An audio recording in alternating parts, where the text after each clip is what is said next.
It was a bloody weekend in some parts of the world. Closest to us, confusion and tears in Bankolo, Yaoundé, precisely in a village there called Oliga. At least 30 persons perished in a mudslide which happened there last night. The villagers were covered by mud in their houses after heavy rains which battered the city of Yaoundé as it was yesterday. The victims or corpses who were retrieved from the debris include babies and other teenagers.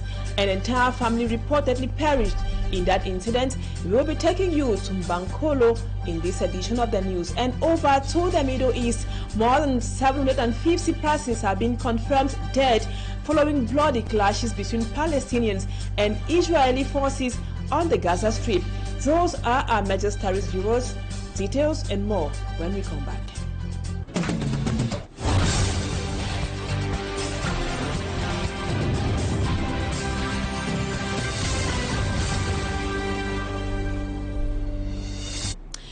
Hi, sir, to all of you viewers. Thank you so much for joining us on this edition of the news on Equinoxe Television. We begin rather on a sad note. 30 corpses have already been retrieved by rescue soldiers this morning in Koletam, a neighborhood in the nation's political capital, Yaoundé, precisely in a village called Oliga. Visiting the site, the Minister for Urban Development, Celestine Kecha Kutes, extends condolences of the head of state to the bereaved families. At least 30 persons died in a mudslide which happened there that was over the weekend. Let's now have what happened at Oliga with our staff lady Immaculate Fogui.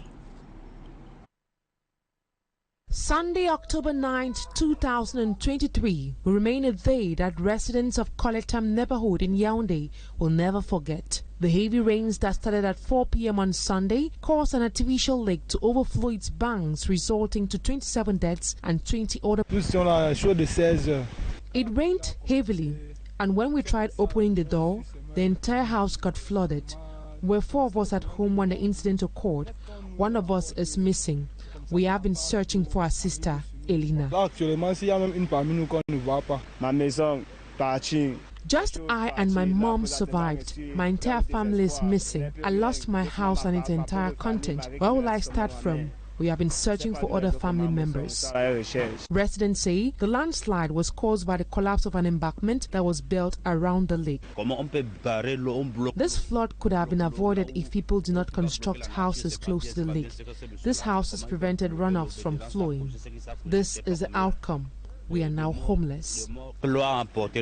Visiting the site, authorities call for vigilance while calling on those who are still there to evacuate the area. I extend my condolences to the bereaved families. They are aware that such sins could have been avoided if houses were not constructed on drainage patterns. We have been calling on those living around risk zones to evacuate the area, but many are still reluctant. As of now, the death toll stands at 27, with 20 others severely injured. A search operation continues on the site. Our sincere condolences to the bereaved families. And now talking about catastrophe management. The construction of houses without builders' risk insurance was the objective of a meeting here in the economic capital Douala today by actors of the industrial sector.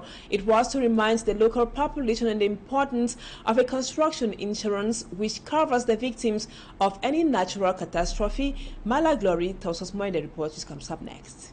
Several houses in the city of Douala, just like elsewhere in Cameroon, that are poorly constructed are often exposed to natural catastrophe.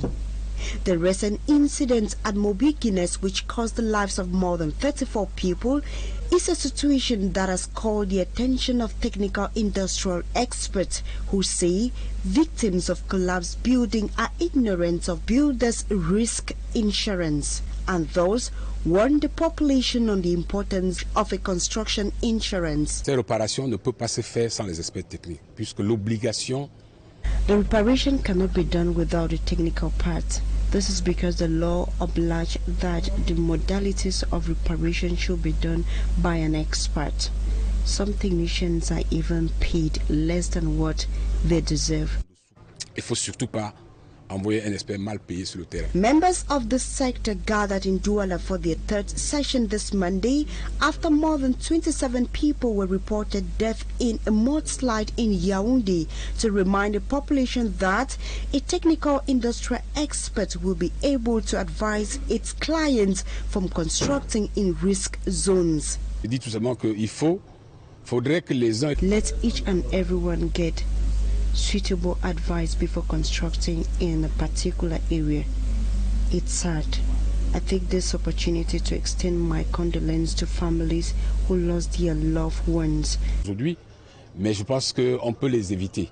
The experts go further to explain that risks increase because of administrative tolerance, thus believe that working in close collaboration with the government authorities would help limit this catastrophe. And now over to something else. As teachers' strike continues across the national territory, we are talking about teachers of public schools. The education of some students seems to be at risk. A day to the start of the first sequence examinations, for the first time, teachers of government bilingual high school Nyala, Yerindwala, and those of the government bilingual high school in Daido, respectively, say no exams will be written until the government decides to address their worries. Our reporter Lucy Liengu Asia visited these above-mentioned schools, and she now tells us more. Teachers across the country continue to decry the poor working conditions.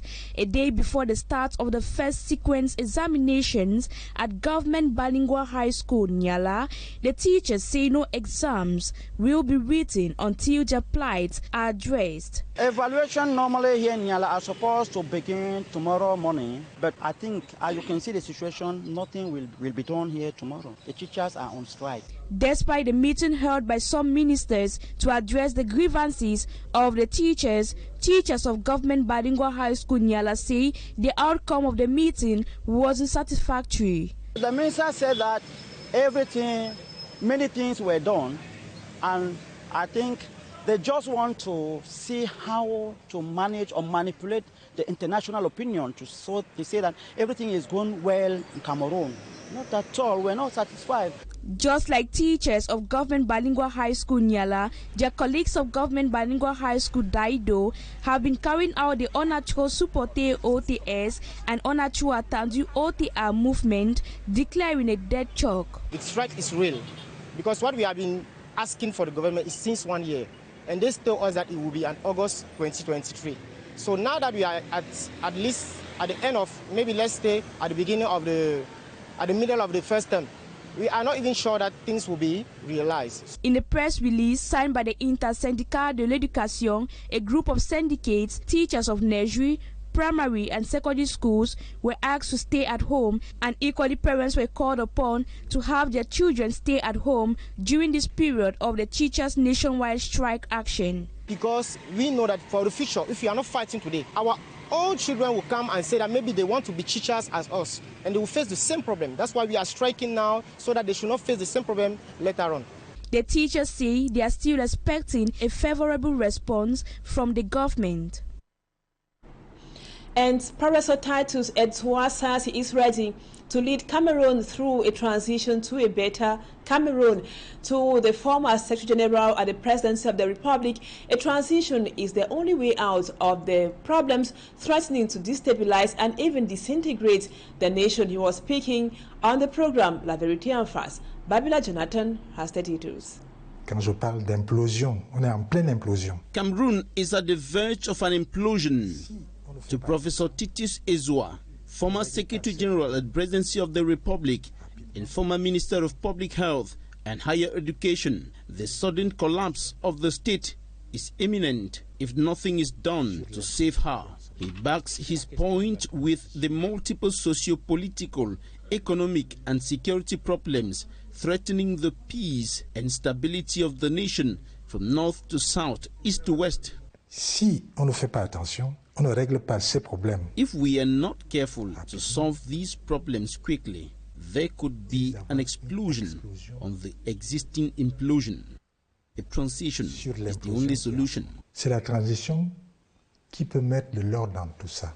Il peut avoir cette transition dans la non-violence, ce que je souhaite, Mais ça peut aussi arriver dans la violence.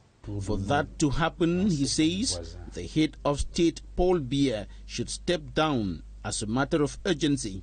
In a recent interview, he asked the President of the Republic to hand over. Je reste dans cette optique. I maintain that. Mais en passant la main, maintenant, he should hand over now. That will pave the way to a transition. Et cette façon de voir les choses, and that way will be good for everyone. Arrangerait tout le monde. Et passer la main, handing over is not failure, but it will be the triumph of democracy in Cameroon. Ce serait le triomphe de la démocratie au Cameroun. Ceux qui doivent gérer la transition, the transition should be led by honest and patriotic Cameroonians who will step aside at the end. Je suis prêt à gérer cette transition. He is ready to do that. As to whether he will resign from the Cameroon People's Democratic Movement, CPDM, considering the fact that the situation of the country is attributed to the failures of the regime in power and the ruling party. Moi, je ne démissionne pas. S'ils veulent, me démissionne. He says no. Le RDPC, adding that the CPDM cannot influence his thoughts if he is given the opportunity to lead the transition. La première chose, the first thing to do is to overhaul the governance system of the country, reform the state and give credibility to its foundations, revise the judicial system from the justice of force to the force of justice, take into consideration the diversity of the country and uphold national unity on certain, clear and transparent foundations. Il faut éviter, n'est-ce pas, les règlements de compte. He also lays emphasis on the point that scores settling must be avoided. And now over to the West region. Inhabitants of Batufam have protested against the construction of an automatic toll gate in their locality. According to the local population, the construction of the said toll gate is a way of separating Batufam from Bayangam or in the West region. Smart Jikan Gabriel reports. With placards in their hands, inhabitants of Batufam, a locality in Kunki, West region, say they don't want the construction of a toll gate in their village. We want to keep souvenirs. Here we have the tombs of my great-grandmother, grandfather, and here is that of the great-grandfather. The people of Batufam are not asking for compensation, but are disturbed about the location of the toll gate. Where the toll gate is to be constructed cuts completely Batufam from Bayangam, even Batrifam. I'm at Bayangam, few meters away from the DO's office, so if I have a document to sign, I have to pay at the toll gate in my own subdivision. At least 2,000 to 3,000 students leave Batufam every day to Bayangam for studies. The inhabitants of Bayangam are calling on the government to suspend the work. This is so because there already exists a toll gate at Batufam.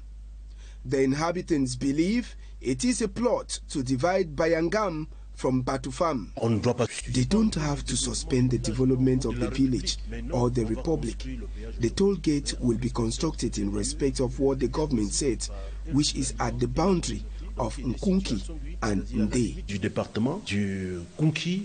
The disgruntled inhabitants have solicited their elite, who have been able to convince the Minister of Public Works, Emmanuel Ngannou Jumesi, to suspend works at the quarrel site. Saying smart from the West region, we move further to the Northwest region of Cameroon. 8 hostages released by elements of the Rapid Intervention Battalion B from a separatist cell in Kikaikom in the Northwest region have reunited with their families. Speaking to Equinoxe television correspondent in Bamenda Mbustela, they share stories of torture as well as extortion. Looking frail and visibly drained, these 8 hostages reunite with their families after spending several months in separatist captivity. The bullet scars on their bodies are a brutal reminder of their days in captivity. Money? They took money from me, yet did not release me. It seems people wanted me dead. I was well beaten and shot thrice on the leg. They tied my hands behind my back. And under the door, they sent me rice to eat. Their release is a relief, though short-lived, as the former hostages now worry about their safety and that of their families, as violence due to the now 7 years armed conflict heightens. I am begging on the Father of the nation to solve this crisis through dialogue. Look at us, we are not carrying weapons, but we are the victims. Among the 8 hostages were 66-years-old Yisa Werba Ivor, 60-years-old Polycarp Juven, and Diane Baker, the lone lady. They were received by the senior divisional officer for Bui at the Tobin runabout. My people, the people of Kumbu and Bui division, has once more shown that they are ready to collaborate. So one thing I want to tell them is not to relent, to continue to collaborate so that together we can wipe out this evil from Kumbu and from Bui division in general. These 8 were released by the Rapid Intervention Battalion during a raid on a separatist camp at Kikaikom on October 4th. Also, 3 separatist fighters were captured during the operation, which lasted several hours. And now in foreign news, about 1,200 people have lost their lives in a conflict between Israel and Hamas on the Gaza Strip. Meanwhile, in Chad, several activists from the Transformers Movement Party were arrested for disturbing public order. The roundup of our foreign page starts with Cedric Chakutio. In Israel, the army is trying to regain control against Hamas on the 3rd day of hostilities, which left 1,260 dead individuals, amongst which 700 of them were Israelis and 560 were Palestinians, according to official reports. Moreover, the army continues to fight with Palestinian fighters infiltrated in southern Israel near the Gaza Strip. For now, Israel's Prime Minister Benjamin Netanyahu speaks of his long war against Hamas, which launched a surprise offensive against Israel on Saturday. Cyprus, on their side, have decided to maintain its air links with Israel 250 kilometers away despite the ongoing war. Transport Minister Alexis Vafaidis says it is essential to maintain connections between the Eastern Mediterranean island and Israel. Furthermore, the French head of state Emmanuel Macron reiterated France's full support for Israel and the Israelis and his attachment to their security and their right to defend oneself. And over to Chad, there is tension between the regime of Mohamed Idris Deby and the Transformers Movement Party that divides the country. Early on Sunday, more than 200 young activists jogging along a path were arrested by the national police. According to the Interior Minister, these activists had gathered with the aim of carrying out actions aimed to disturbing public order on the eve of the anniversary insurrection of October 20th, 2022. It should be noted that these arrests come a few days after the issuance of an international arrest warrant against their leader Success Mascra, who had decided to return in Jamna on October 18th, 2023. Now let's talk the historicity of the conflict in Israel. The Israel-Palestine conflict has continued with bouts of escalations interspersed with periods of relative calm. But since the political control of Hamas over the Gaza Strip, there have been 4 notable conflicts in Gaza, with the current conflict making 5. A social commentator and geopolitical analyst says the conflict has religious roots and dates far beyond the Second World War, considered by many as the historical origin of the conflict in Israel. For me, Armstrong Sander with the details. The Israeli-Palestinian conflict dates far beyond the Second World War. Social commentator and geopolitical analyst Sama Abba Mugwa links the conflict to Samson in the Bible. The Gaza Strip is historically found in the land where the Christian biblical hero Samson allegedly met his death after having been betrayed by his wife or his concubine Delilah. The colonization of the Gaza Strip by Egypt, Israel, and the rise of Hamas is blamed for today's escalation. Unfortunately, over time, it became an Islamic or a Muslim territory that came under the control of Egypt first, and then Israel for about 40 years, right up to 2006 when Israeli troops pulled out of the territory, officially ceding it to Palestine in 2005. But when Hamas gained over control of Hamas, things were no longer going to be the same, because all previous accords that had been signed with Israeli authorities were all rejected.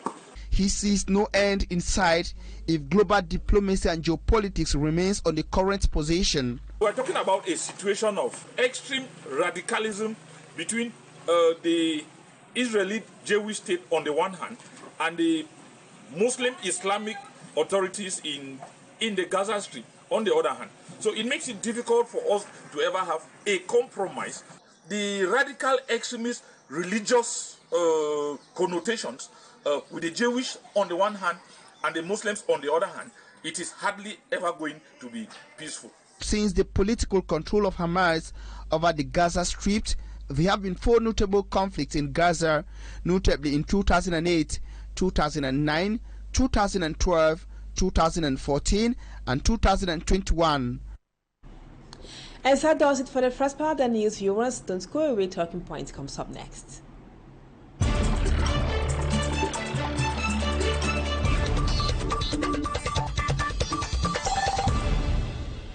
Welcome back, viewers. We already know it has been a sad moment for Cameroon and Yaoundé, to be more precise, after at least 30 persons have been reported dead following a mudslide that happened in a village called Oliga, respectively.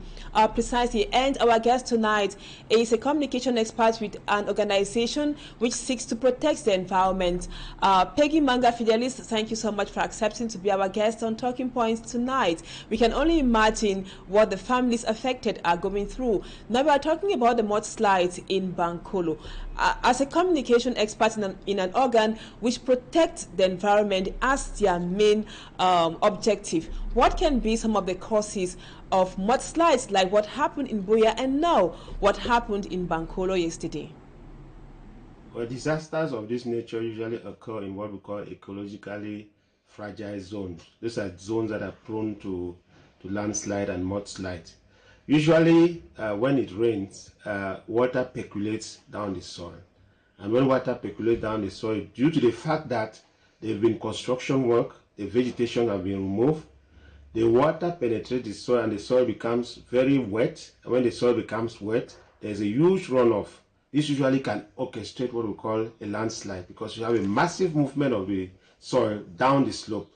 So that is why we're having this situation today in Yaoundé, because people have constructed houses in areas which, if you see just from the look of through your eyes, you realize that these are areas which can collapse at any time. And when trees are removed, the vegetation is exposed, and you have continuous precipitation, heavy downpour of rain, especially in October in Yaoundé. There is a high risk of having a mudslide or a landslide. And now, what should be done? Because we notice that most times people know that it's a risk area, but they still get there. They get a building permit and they come there and construct houses waiting for a catastrophe like what happened yesterday. What should be done? I think there should be a massive sensitization of the population, especially in areas which are ecologically fragile zones, which are risk-prone zones. We need to carry out sensitization so that people should begin to understand that such areas are no-go areas for construction, and that the vegetation, the trees you see in those places, play a very important role.